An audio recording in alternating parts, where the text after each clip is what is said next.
Just turn your phone sideways, then we'll get you in a nice angle as well. Okay. Yeah. Is it a bit angle? That's the one. I'm in Patia. I've just arrived. Oh, nice. What are you doing in Patia? Going home. Oh, nice. So what, you've landed, when you're going to Patia, where do you land? Do you land in Hamilton? Do you land in Auckland? Where do you go? I drive because we don't really? have an airport. Our closest airport's probably Palmerston North or New Plymouth. Oh my God, you boys are going to have to come here and get into the regions. This is where the real activists are. This is where they all live, in the regions. Dunedin's only just a city. It's basically a big region in Dunedin.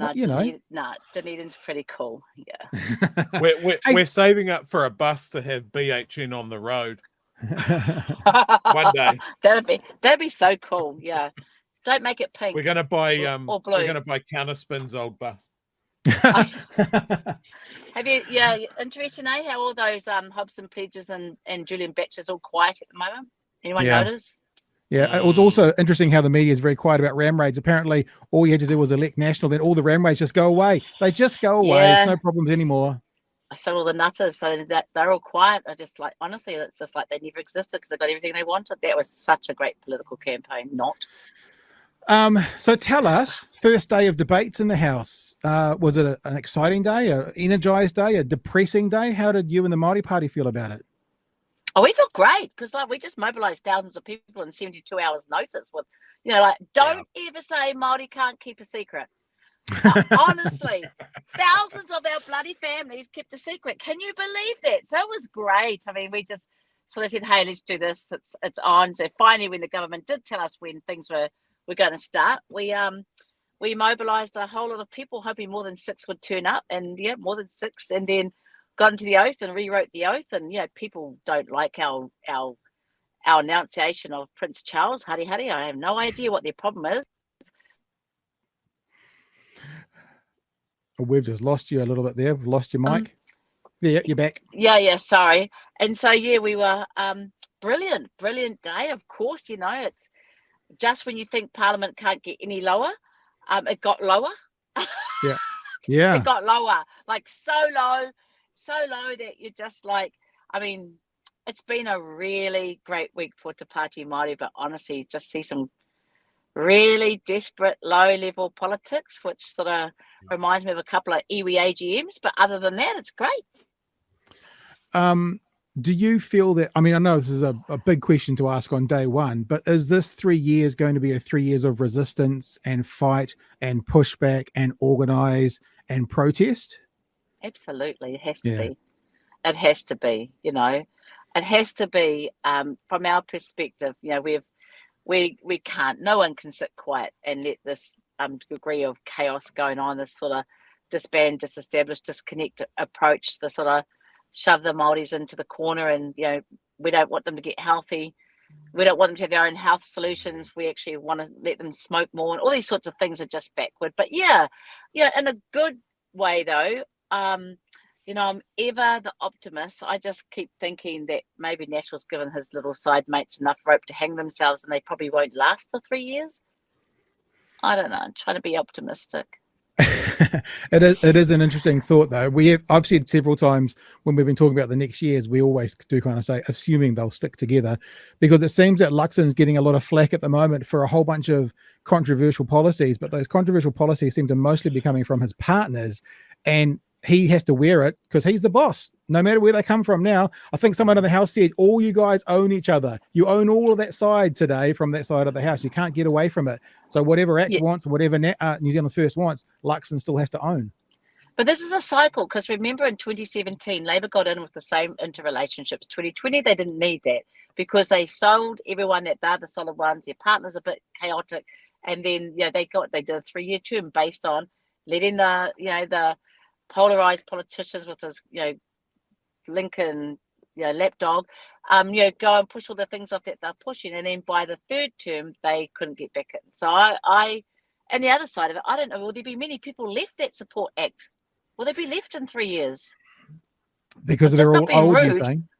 No, I didn't say that. I'm just saying, will they be left? So I guess that's, I think that they had no choice. Thanks to the Māori Party or Te Pati Maori, ACT got it. New Zealand First got in.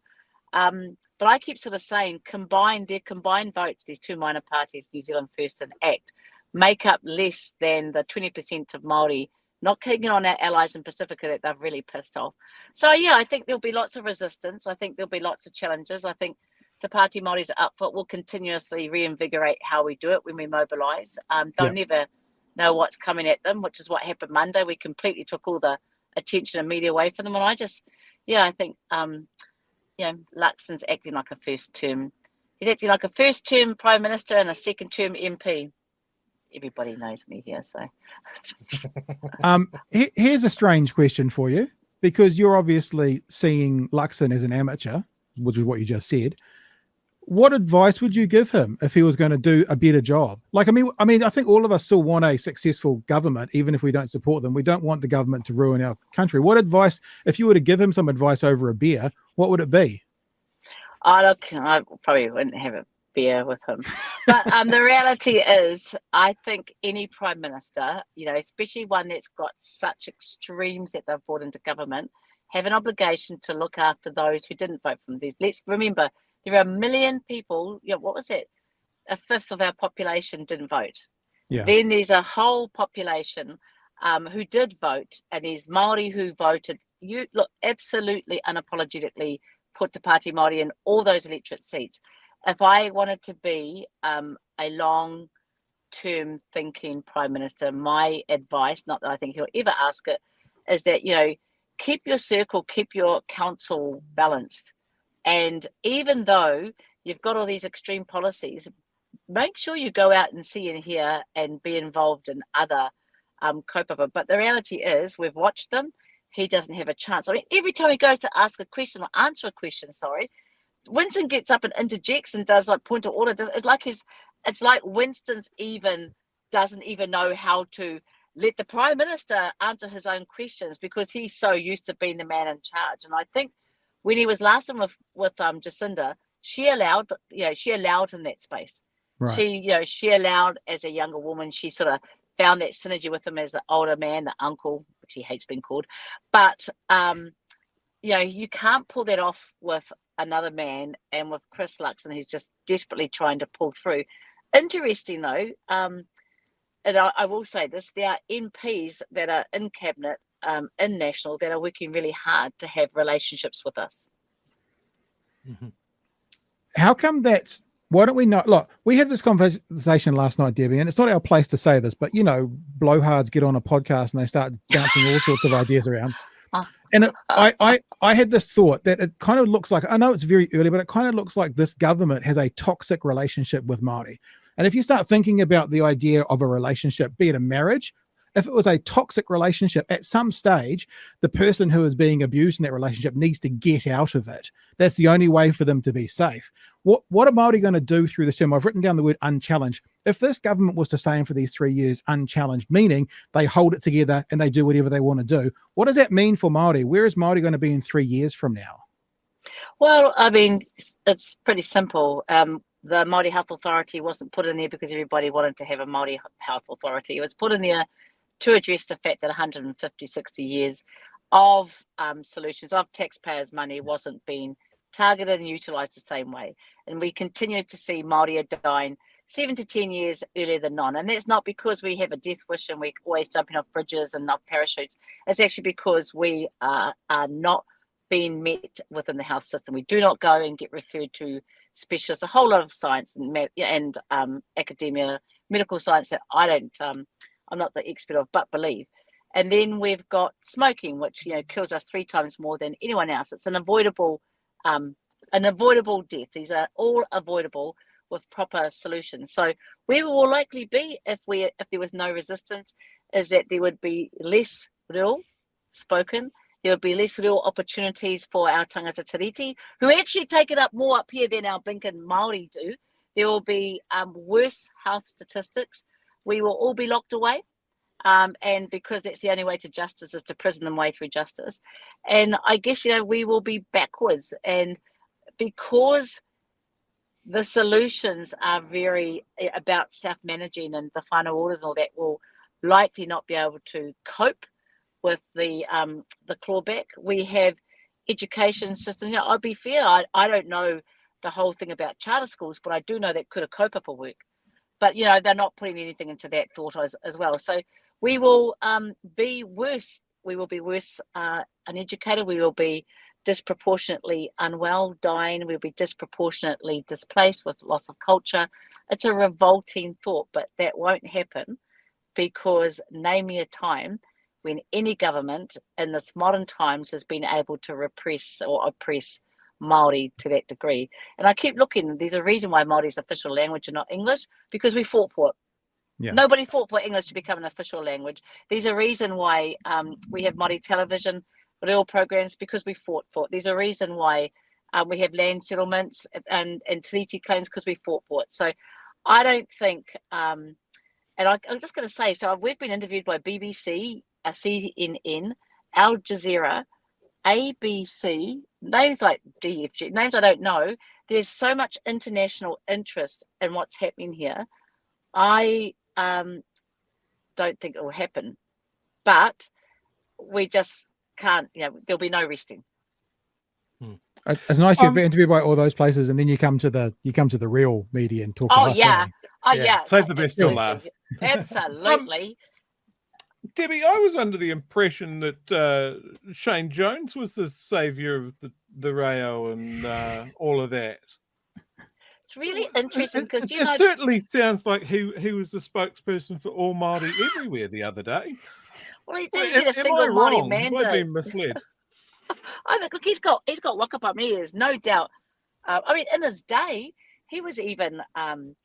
I'm sure he was part of Tamatoa, one of the activism groups in his day. I don't know what went wrong between now and in his eve, but the reality is that there's lots of people with whakapapa in other parties, but they're not in parties that have the best of Māori in their hearts. And the other side of it, they're all representing parties that are way past where Māori proportionally are in age. 70% of our population under 40. None of them are following there. So he no doubt talks for his own whānau, but he didn't stand in a Māori seat. He hasn't got a large proportion of Māori. And when you look at it, he sort of keeps saying, "Oh, you Māoris, you only got 3-4%." And then, well, we're only targeting 20% of the population. You've got 80% of the population. What did you achieve? That's I don't. He doesn't speak for Māori. He doesn't speak for the proportion of population that we have. And if I look at my socials, he definitely doesn't have a large following in Māori, despite having an effort on TikTok, which is really tragic.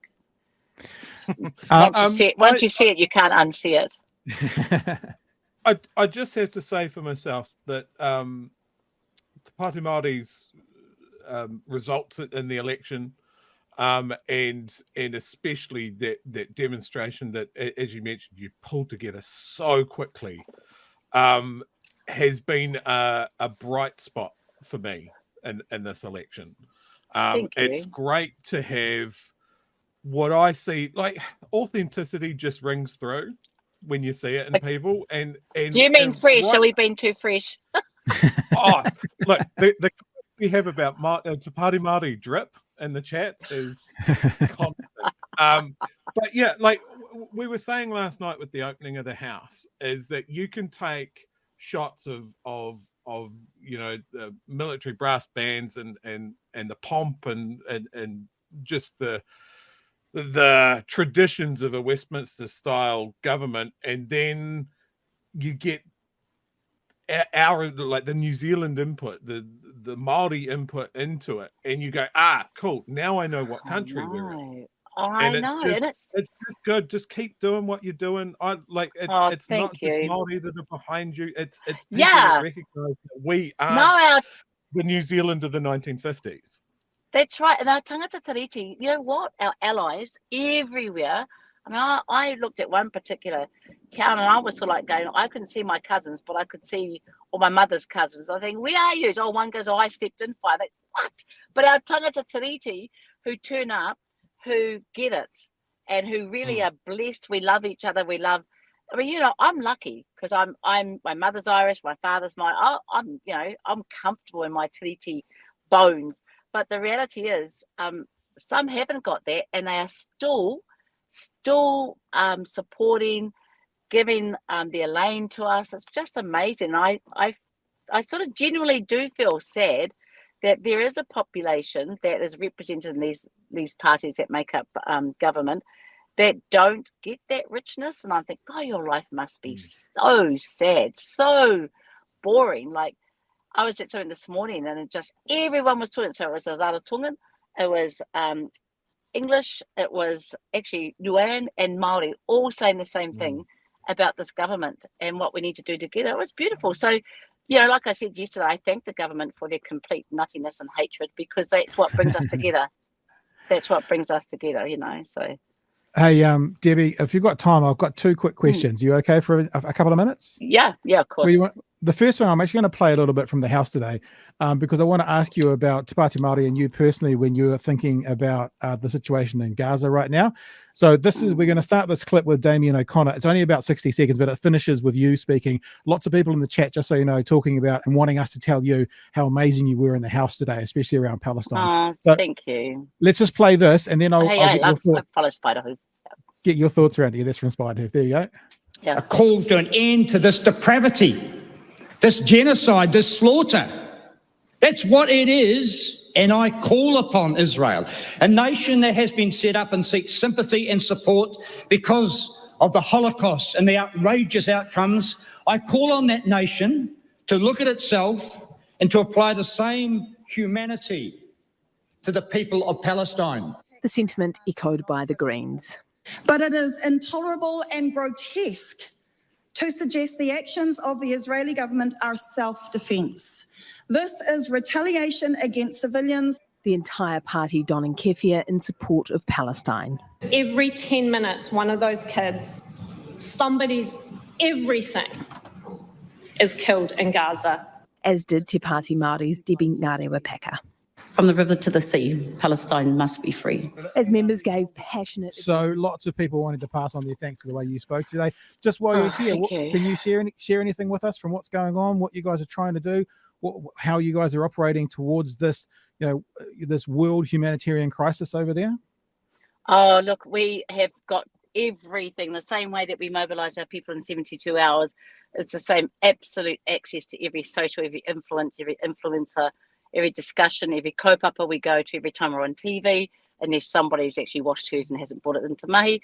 But the reality is that we have an obligation to bring about not only an awareness. I mean, I just cannot imagine how those parents who are sharing their babies, how those family members who are sharing their wives, who are just let their rawness out of their grief for everyone to see. So they're relying and trusting on us. They're trusting on us to be their mouthpiece, to share in a way that they simply can't. So we have to keep pushing. And I've said this 100 times, I'll keep saying it, as a descendant of Pariaka, as a descendant of Taranaki, who some of my tupuna are in Dunedin and unmarked graves, we must push back against genocide, against colonisation, against apartheid, and just against this absolute violence that we're seeing, extremism of violence. So we all collectively have an obligation. And people keep saying to me, oh, you're just in opposition. What can you do in opposition? I don't know, ask Nelson Mandela, because he was the longest standing politician in opposition. Stop talking like that. You don't have to be in the cabinet and doing their business as usual, signing checks. This isn't money. I mean, it is for bloody US and that, but what it is about us carrying the load as humans and us reminding that at no stage are those warmongers and those anti-peace people okay. Today, I just share quickly, I was coming back from a kaupapa and was going on to precinct. I was parking my car up and got in the middle, actually, I was waving out to our Palestinian protesters, and had this absolute cuckoo come over from the protest with Brian Tamaki. Got all over my car, got on my grill, blindsided me, just really abusive, put the Israel flag, and so I couldn't move. Anyway, where I'm going with this is that our Palestinian whānau were able to de-escalate it, but I've been to Wellington, Ngamotu, Wanganui, here in Patia, no protest have I ever seen for our Palestinian whānau has behaved like that. That is the aggression around those who are anti, Free Palestine. So We have an obligation, whānau, whether you're political, whether you understand it or not, we have an obligation to make sure that this absolute atrocity is seen, and we put pressure. And you can see it's working across the country for every other country except for here. Yeah. Every other country. I'm so ashamed of this government, but we don't give up. We've just got to keep pushing and pushing. Hey, my last question, only because we've got you here, and I don't know when we'll get you again. It's just, speaking to the so-called referendum on the principles of the treaty, would love to get your thoughts on that. I mean, kind of, we all sort of know where you guys are sitting on that, but whilst we have you, to articulate sort of any specifics you want to tell us about that and how you guys are going to approach that, should it be something that goes to referendum? We're going to approach it the same way we approached our campaign. We're just going to blindside them. We're going to push. We're going to use everything within our reach to make sure that the treaty is protected, not for us today, for our mokopuna, all our mokopunas, not just tangata whenuas, but tangata tīritis, because it's something we should be proud to do, is look for a partnering, a peaceful, dignified Aotearoa. I think and I hope our views on this is known, what we have is this craziness that people think they can review and rewrite and referend te tiriti. It will never happen. I'm telling you, it will never happen. Mm-hmm. And this is just so, I've seen these threats before. We will have to be clever, but I keep reminding myself, we come from tupuna who would move the surveyors' pigs, who would cut down flagpoles, who are still famous for some of the clever things they did. We have to continuously think like that until we wear them down. The other side of it is the Maori economy is extremely powerful in Aotearoa. At the moment, you're seeing the activists. When the Maori corporate entities cross the line and together we're all there, I just don't think that this country is up for it. I really don't think if National wants to have a second term, they'll let it go. David Seymour's like a little boy. He's like Shane Jones and Winston remind me of those two Muppets. There's two cuckoos that are in the Muppets, so they talk to each other. David Seymour's like a little boy in the, Charlie Wonka's, chocolate factory. So like he's so excited. He's like so gloating and full of himself. But the reality is, I don't think they're up for what will come. They could barely handle what we did on Monday in 5 minutes notice. Yeah. So, yeah. And now you've got the Māori King talking about a hui for unity. It's going to just explode from there. The Māori Kingitanga, don't forget, the Māori Kingitanga has gone to Ratana. He has gone to, Parihaka. He has gone to Tuwharetoa. Those are lineage that we all, when you've got like that, my Irish nan, when she told us to move, we were all like, it doesn't matter whether you've been to any kaupapa with them for 100 years. When they call together like that, we all move. So 20th of January, we're all moving.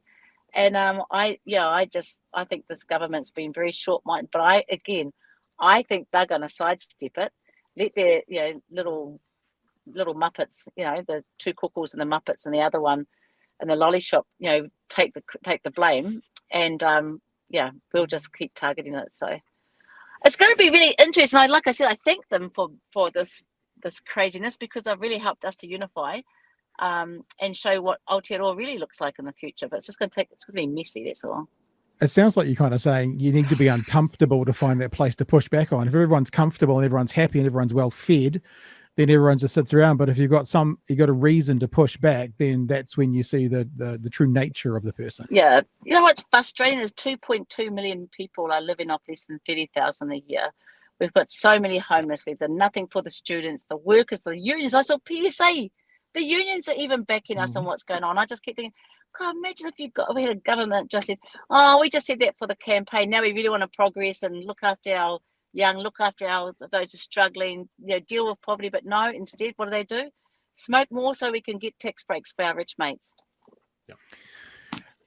Ridiculous. Hey, and they got the Fossil of the Day award. Did you see that? They got the Fossil of the Day award. I thought, yes, for COP28. Yeah. Just change my name. I've got one question. Any early predictions for Waitangi? Oh, bring Waitangi. So our first week politically is at Ratana. So the 20th of January, so watch these dates, whānau. The 20th of January, we all move together as the karanga of the Kingitanga to discuss this kaupapa. It's really, really smart, because then the mauri of that kaupapa goes on to Ratana. So we all turn up at Ratana between the 23rd and 25th. And then that is mobilised for about a week and a half later up at Waitangi. All those cope-up at some stage, most of the political parties turn up. Even David Seymour turned up at last Waitangi. So I really, really think it's going to be something that a lot of Aotearoa will stand up, but the world is watching us right now. And yeah, I really, really think, like I said to the Prime Minister yesterday, you know, you're at the start of your Prime Minister career. These others, those two in the Muppet Show, they're at the eve of their political career. They've got nothing left to do. They don't care. They're on their way out. You know, they're in the cigar bar or whatever those places are called. So, you know, I really can't wait to see what Te Ao Māori dishes out in the first 2 months of next year. Hey, Debbie, thanks so much for joining us tonight. We appreciate you giving us some time on the way through. And you look, anytime, that's the same sort of thing. Like, we want to know what's happening next year. We want to follow it. We want to amplify it as much as we can. Well, just yell out. I always watch your guys' show, so just yell out. Oh, thank you.